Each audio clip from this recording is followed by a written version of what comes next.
Welcome to 2025. I'm Sandy Shore in the smoothjazz.com bunker.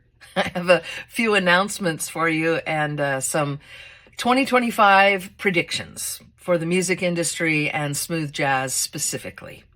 The reason I'm in the bunker is because we're actually under construction right now. So I've found a safe, quiet spot to conduct business and do my videos.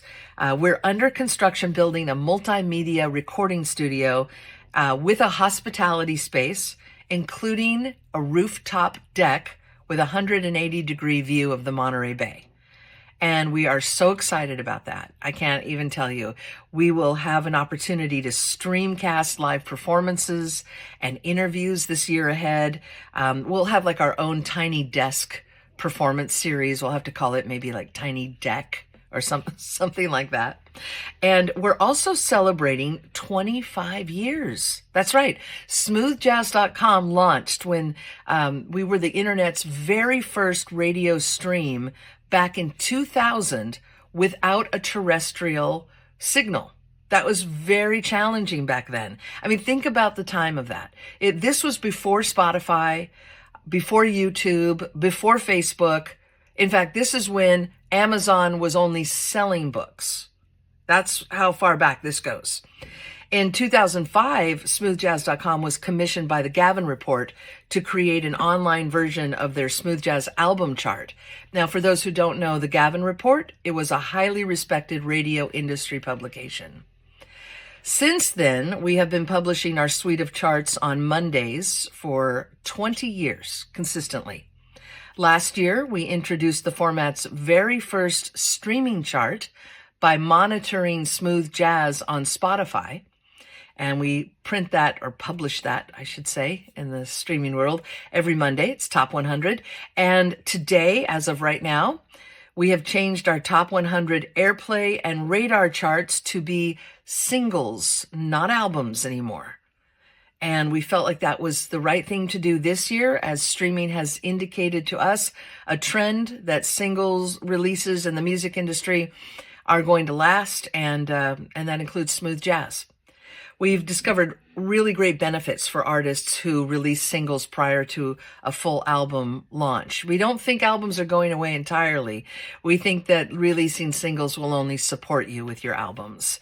It will also give you an opportunity to nurture your audience growth on your streaming platforms. Plus, think about this, when you record singles, it'll save you a little production money too, which we would encourage you to put in a marketing budget to, consider promotional support, things like music videos, or a smoothjazz.com global music marketing campaign with a target on the largest gathered contemporary jazz audience online. Okay, now let's get to the predictions. As I mentioned earlier, I think singles will continue the trend with new music releases. Not to the exclusion of albums, as I mentioned, but highly in support of them. And I believe those who will learn the combination and strategy of streaming will prosper greatly, gaining more audience and fans.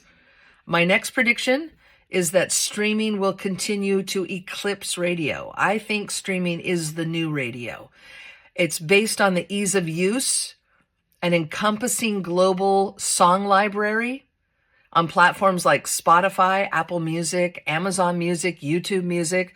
Listeners are migrating to streaming's higher audio quality. Also, the limitless playlisting opportunities. It allows for customization. It allows for lifestyle support. It can be switched on a dime, and you can even make your own playlist. I think a lot of people like that.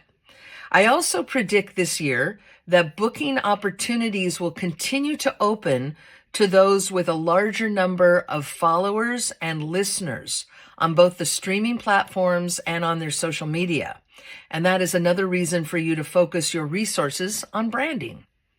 In regard to social media, I think Facebook will continue to become more of a gathering spot, or maybe, place for friends and colleagues to chat and to share things. However, I think Instagram and TikTok will offer the most influence for music with a heavier focus on aesthetics and production. Lastly, I predict that the global fan base for smooth jazz will continue to skew younger. As we've experienced here at smoothjazz.com Global, there is an increase in a younger audience based on the streaming and reaching more streamers on a global level. The average audience age will drop exponentially as we continue to pursue higher technology. I wish you a very, very happy 2025. Please feel free to reach out to me if I can be of assistance with your new music this year. I'd love to talk to you about how we can help support you and your branding nationally and internationally. My schedule is available at Calendly. It's calendly.com/Sandy Shore, or you can just email me. Feel free to drop me a note at sandy@smoothjazz.com.